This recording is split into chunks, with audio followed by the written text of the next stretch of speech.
श्रीमद् भगवद गीता का 8वां अध्याय। अर्जुन ने कहा कि हे पुरुषोत्तम, ब्रह्मा क्या है और अध्यात्म किसको कहते हैं? अधिभूत क्या है और अधिदेव क्या कहलाता है? हे मधुसूदन, अधियज्ञ क्या है और इस देह में अधिदेव कौन सा है? मरने के समय में स्थिर चित्त वाले लोग तुमको कैसे जान जाते हैं? हे श्री कृष्ण भगवान, ये सब मुझे समझा कर कहिए। तब भगवान बोले कि जो अक्षर अविनाशी और परम श्रेष्ठ है वही ब्रह्मा है।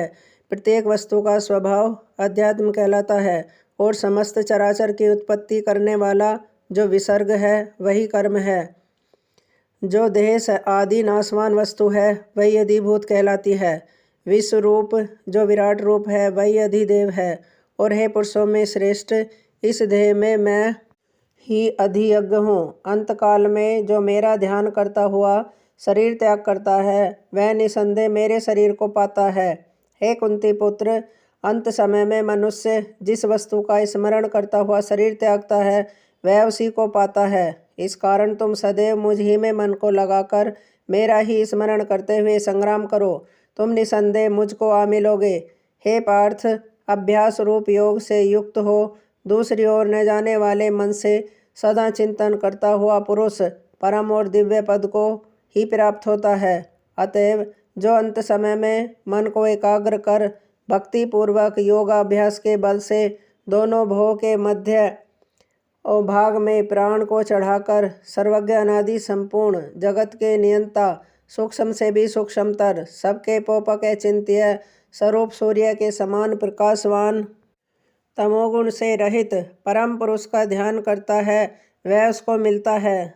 वेद के जानने वाले जिसको अक्सर कहते हैं वीतराग होकर सन्यासी जिसमें प्रवेश करते हैं तथा जिसको चाहने वाले ब्रह्मचर्य का आचरण करते हैं उस परम पद को तुमसे संक्षेप में कहता हूँ। जो सब इंद्रिय द्वारों को रोककर मन को हृदय में धारण कर प्राण को मस्तक में ले जाकर समाधि योग से स्थित ओम इस अक्षर का उच्चारण करता हुआ जो देह को त्यागता है उसे मोक्षरूप उत्तम गति प्राप्त होती है। हे पार्थ, जो मुझ में ही मन लगाकर नित्य प्रति मेरा स्मरण करते हैं उन सदैव स्मरण करने वाले योगियों को मैं बहुत ही सुलभ रीति से प्राप्त होता हूँ। मुझको प्राप्त होने पर परम सिद्धि को प्राप्त करने वाले महात्मा गण फिर यह जन्म नहीं धारण करते जो नाशवान और दुखों का घर है।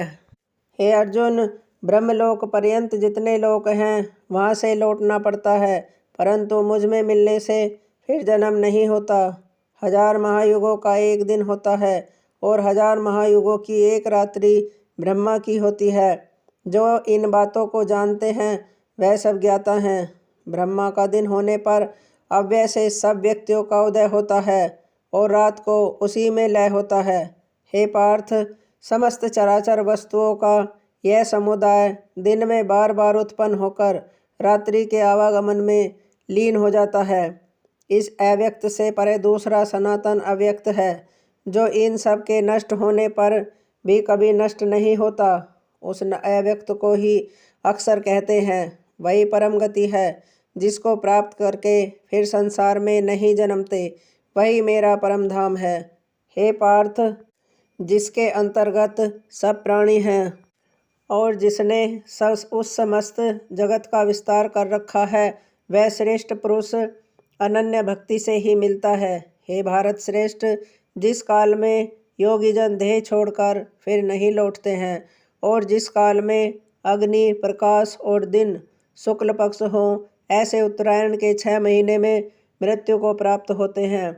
धूम्ररात कृष्ण पक्ष दक्षिणायन के 6 महीने इनके मध्य गमन करने वाले चंद्रमा की ज्योति को पहुँचते हैं और लौट आते हैं। संसार को नित्य चलाने वाली शुक्ल और कृष्ण नाम की 2 गतियाँ हैं। एक से आने पर लौटना पड़ता है और फिर दूसरी पर फिर लौटना नहीं होता।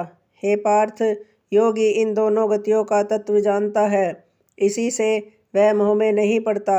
अतएव हे अर्जुन, तुम सदा योग युक्त होकर वेद यज्ञ तप और दान से जो पुण्य फल बतलाए गए हैं योगी उन सब से अधिक ऐश्वर्य प्राप्त है और सर्वोत्तम आदि स्थान पाता है। इति श्रीमद्भगवद्गीतासूपनिषत्सु ब्रह्मविद्यायोगशास्त्रे श्रीकृष्ण अर्जुन संवादे अक्षर ब्रह्मयोग नाम अष्टमो अध्याय समाप्त।